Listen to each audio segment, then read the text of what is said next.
한 나라의 왕이 백성을 보살피고 나라를 이끌어야 할 그 막중한 존재가 만약 제정신을 잃고 광기에 사로잡힌다면 과연 그 나라는 어떻게 될까요? 왕궁 안에는 피바람이 몰아치고 백성들은 고통스러운 비명 속에서 신음하며 절망에 빠지는 상상조차 하기 싫은 끔찍한 비극이 현실이 될지도 모를 일이죠. 오늘 우리가 이야기할 조선의 한 왕은 바로 그런 파격적이고도 비극적인 운명을 온몸으로 겪어내며 역사의 기록에 깊은 상흔을 남긴 인물입니다. 단순한 폭군이라는 단어로는 다 설명할 수 없는 한 인간의 내면이 어떻게 파멸에 이르러 국가 전체를 거대한 재앙 속으로 몰아넣을 수 있었는지 그 거대한 드라마 속으로 여러분을 초대합니다. 조선 역사상 가장 파란만장하고 어쩌면 가장 불운한 군주로 기억되는 왕, 바로 연산군입니다. 그가 왕위에 올랐을 때 20살의 젊은 나이였던 연산군은 겉으로는 분명 현명한 군주를 꿈꾸는 듯 보였습니다. 아버지 성종의 죽음 앞에서 그는 무거운 왕관의 무게와 함께 백성들을 이끌어야 하는 막중한 책임감을 분명히 느꼈을 겁니다. 하지만 그 책임감의 이면에는 어린 시절부터 그의 마음 한구석을 짓눌러온 막연한 불안감과 그림자가 드리워져 있었죠. 궁궐의 어두운 복도를 거닐던 어린 연산군의 모습은 언제나 어딘가 모르게 불안하고 위태로워 보였습니다. 그의 내면에는 이미 걷잡을 수 없는 트라우마의 씨앗이 조용히 움트고 있었던 겁니다. 아버지 성종은 조선의 기틀을 다지고 문화를 융성시킨 성군으로 칭송받았지만 그의 아들 연산군에게는 또 다른 숙제를 남겼습니다. 바로 연산군의 생모인 패비 윤씨에 대한 비극적인 진실이었죠. 어린 연산군은 어머니에 대한 기억이 거의 없었지만 주변의 미묘한 시선과 알 수 없는 분위기 속에서 늘 마음 한편에 설명할 수 없는 공허함과 의문을 품고 살았을 겁니다. 어머니의 존재가 자신에게는 금기시된 이야기라는 것을 어렴풋이 짐작하면서도 그 진실의 실체는 베일에 가려져 있었으니 얼마나 답답하고 불안했을까요? 이는 마치 언제 터질지 모르는 시한폭탄처럼 그의 마음속에 자리 잡았을 겁니다. 성종의 갑작스러운 죽음은 연산군에게 왕으로서의 즉위라는 거대한 변화와 함께 그동안 억눌려왔던 내면의 그림자를 서서히 수면 위로 끌어올리는 계기가 됩니다. 그는 왕위에 오른 후에도 한동안은 아버지의 뒤를 이어 현명한 정치를 펼치려는 노력을 보였습니다. 대신들의 의견을 경청하고 민생을 살피려는 모습도 분명 있었죠. 하지만 그의 마음속 깊은 곳에는 늘 어머니에 대한 미스터리와 그로 인한 불안감이 잠재되어 있었고 이는 마치 작은 균열처럼 그의 정신을 조금씩 갉아먹기 시작했습니다. 겉으로는 평온해 보였던 그의 얼굴 뒤편에는 언제든 폭발할 수 있는 분노와 슬픔이 뒤엉켜 복잡한 감정의 소용돌이를 만들어내고 있었던 거죠. 자신이 왕이 된 후에도 풀리지 않는 어머니의 죽음에 대한 의문은 연산군에게 점차 집착으로 변해갔습니다. 그는 조용히 그리고 은밀하게 패비 윤씨와 관련된 기록들을 찾아보고 당시 사건의 전말을 파악하려 했을 겁니다. 그 과정에서 그는 충격적인 진실과 마주하게 되죠. 어머니가 단순한 죄인이 아니라 당시 권력을 쥐고 있던 세력들의 음모와 모함으로 비참한 최후를 맞았다는 사실을 알게 된 겁니다. 이 진실은 그의 내면에 잠재되어 있던 모든 불안과 의심을 거대한 분노로 폭발시키는 불쏘시개가 됩니다. 이제 막 왕위에 오른 젊은 군주의 마음속에서는 복수심의 씨앗이 단단히 뿌리를 내리고 광기의 맹아가 서서히 고개를 들기 시작한 것이죠. 그의 눈빛은 이전과는 확연히 달라졌을 겁니다. 현명함을 가장했던 가면 뒤편에서 차갑고 날카로운 빛이 번뜩이기 시작했습니다. 그동안 자신을 억눌러왔던 모든 감정이 한꺼번에 터져나오면서 그는 더 이상 예전의 연산군이 아니었습니다. 어머니의 원한을 갚겠다는 일념하에 그는 자신의 손에 쥐어진 절대적인 권력을 휘두르기 시작할 준비를 마쳤습니다. 이제 이 젊은 왕의 복수심은 단순한 개인적인 비극을 넘어 조선 전체를 뒤흔들 거대한 피바람의 전조가 될 것입니다. 그의 광기가 시작되려는 순간 과연 조선은 어떤 운명을 맞이하게 될까요? 그의 광기가 시작되려는 순간 과연 조선은 어떤 운명을 맞이하게 될까요? 왕위에 오른 젊은 연산군의 마음속에는 이제 단순한 불안감을 넘어선 거대한 복수심이 단단히 뿌리를 내렸습니다. 그의 눈빛은 더 이상 현명함을 가장한 모습이 아니었죠. 차갑고 날카로운 빛이 번뜩이며 그동안 억눌렸던 모든 감정이 마치 용암처럼 끓어오르고 있었습니다.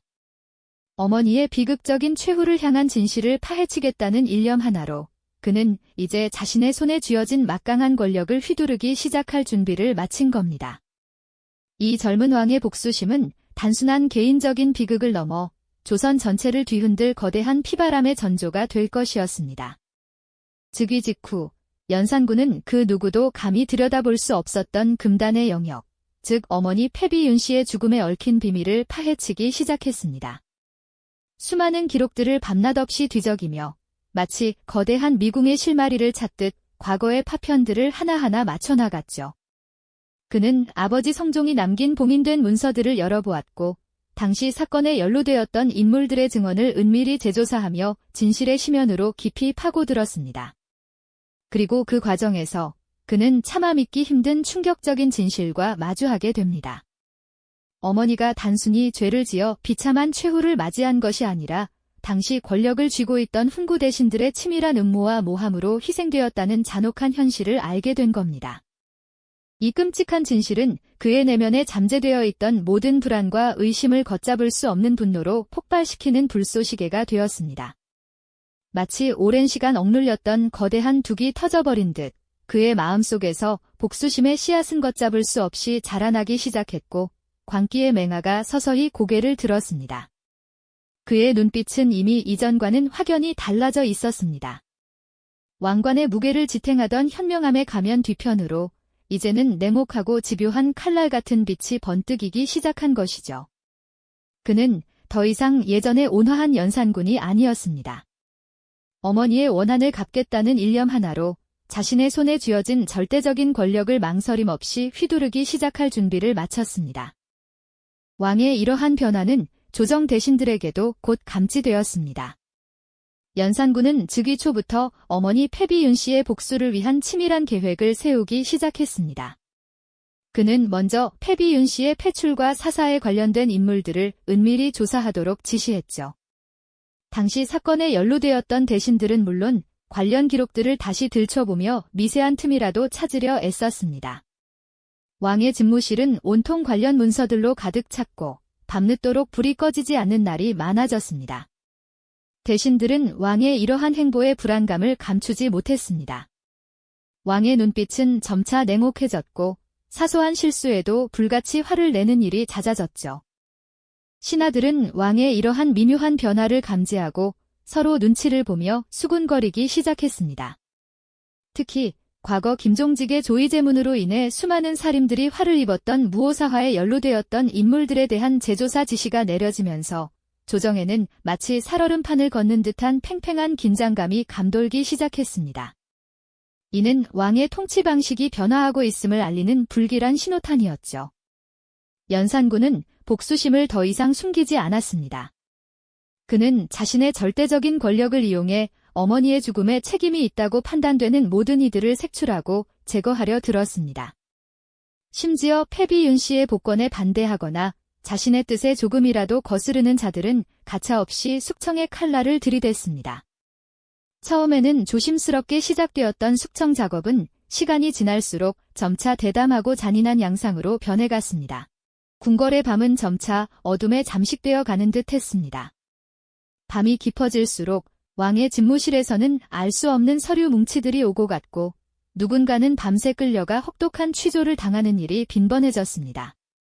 대신들은 왕의 말 한마디, 눈빛 하나에 촉각을 곤두세웠고 언제 자신에게도 숙청의 칼날이 향할지 모른다는 불안감과 공포에 시달려야 했습니다. 이처럼 연산군은 복수심이라는 거대한 그림자에 완전히 사로잡혀 점차 광기의 나락으로 깊이 빠져들고 있었던 겁니다. 그의 내면에 자리 잡은 것 잡을 수 없는 분노와 집착은 이제 조선의 역사를 피로 물들일 거대한 재앙의 서막을 알리고 있었습니다. 이제 궁궐의 밤은 더 이상 평화롭지 않았고 대신들의 얼굴에서는 웃음기가 사라진 지 오래였습니다. 연산군의 내면에 따리를 튼 분노와 집착은 마치 거대한 불길처럼 활활 타올랐습니다. 무오사화 이후 그는 어머니 패비윤 씨의 비극적인 죽음에 얽힌 모든 진실을 파헤치며 복수의 칼날을 더욱 날카롭게 갈았죠. 단순히 과거의 사건을 재조사하는 것을 넘어 자신의 어머니를 죽음으로 몰아넣었다고 여겨지는 이들은 물론 그 과정에 조금이라도 연루되었거나 심지어 동조했던 자들까지 모조리 색출하여 잔혹하게 응징하기 시작했습니다. 그 대상은 비단 조정 대신들뿐만이 아니었습니다. 성종의 후궁이었던 엄씨와 정씨, 그리고 패비 윤씨의 폐위에 찬성했던 수많은 인물들이 그의 광기 어린 복수극의 희생양이 되어야 했죠. 이 모든 비극의 서막은 바로 갑자사화라는 이름으로 역사에 기록되었습니다. 1504년 연산군은 자신의 생모인 패비 윤씨의 폐위와 사사에 관련된 인물들을 향해 전례 없는 피해 숙청을 감행했습니다.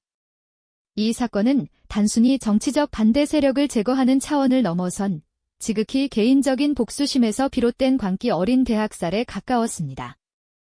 왕은 어머니의 죽음에 일말의 책임이라도 있다고 판단되는 이들을 찾아내기 위해 온 궁궐을 뒤엎었고 그 과정에서 수많은 고위 관료와 그들의 가족들이 무참히 희생되었습니다. 심지어 이미 세상을 떠난 이들의 무덤까지 파헤쳐 부관참시하는 극악무도한 행위까지 서슴지 않았죠. 그야말로 피해 바람이 궁궐을 휩쓸고 지나갔던 겁니다. 연산군의 복수심은 어머니의 원한을 갚는다는 명분 아래 점점 더 통제불능의 폭정으로 변질되어 갔습니다. 그는 이제 그 누구의 말도 듣지 않았고 자신의 뜻에 거스르는 자는 신분 고하를 막론하고 가차없이 처단했습니다. 조정은 왕의 눈치를 보며 숨죽였고 신하들은 자신의 목숨이 언제 위태로워질지 모른다는 공포에 떨며 하루하루를 보냈습니다. 왕의 광기는 국정 운영에도 고스란히 반영되어 백성들의 삶은 나날이 피폐해져 갔습니다.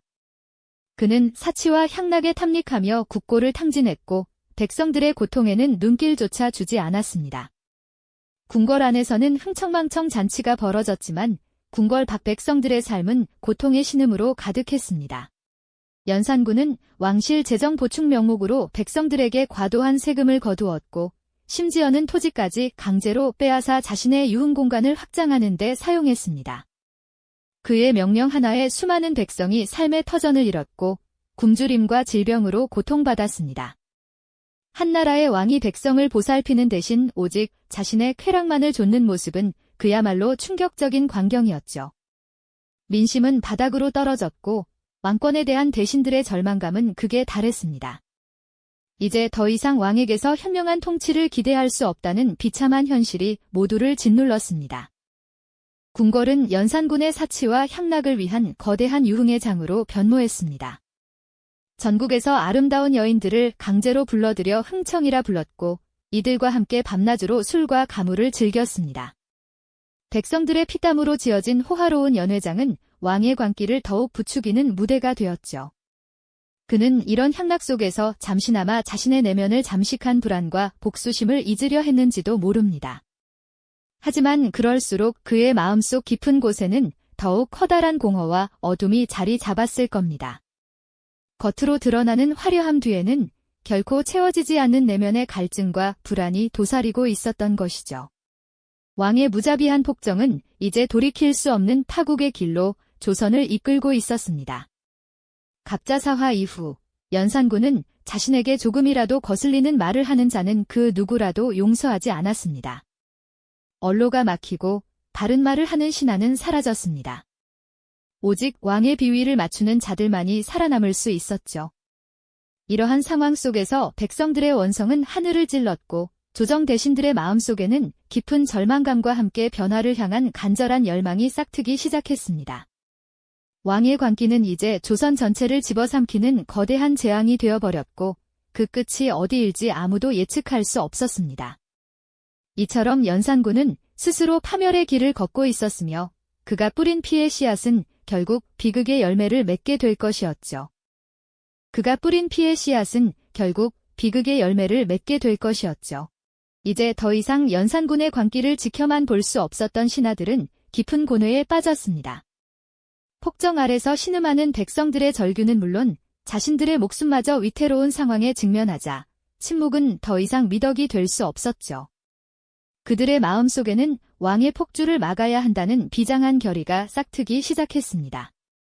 이들은 밤낮으로 모여 비밀리에 계획을 세웠고 마침내 연산군의 권좌를 뒤흔들 거대한 움직임, 바로 중종반정을 준비하기에 이릅니다.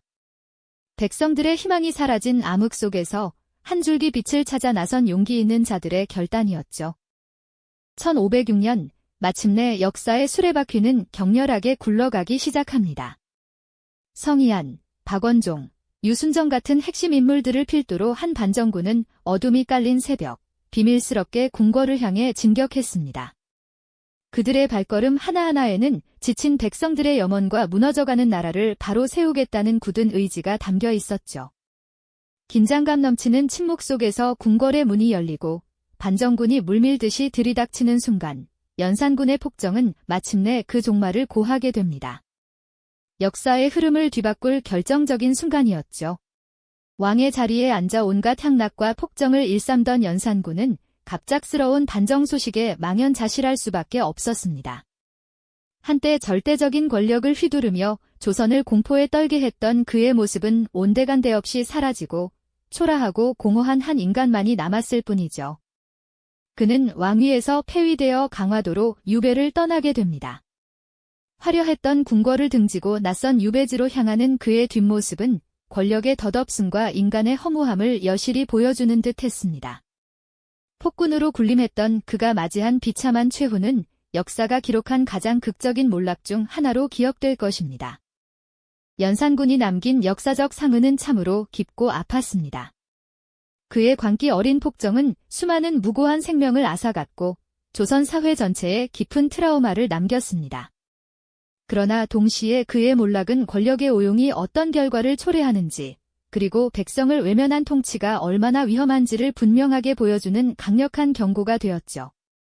피폐해진 한양 도성 위로 새로운 왕, 중종의 시대가 시작되며 새로운 희망의 햇살이 드리워지는 듯 했습니다. 그의 이야기는 단순한 한 왕의 비극이 아니라 권력이 가진 양면성과 인간 내면의 어두운 그림자가 어떻게 개인과 국가를 파멸로 이끌 수 있는지를 생생하게 증언하고 있습니다. 연산군의 비극적인 삶과 광기가 남긴 질문은 과연 오늘날 우리에게 무엇을 이야기해 줄까요? 역사는 단순한 과거의 기록이 아닙니다.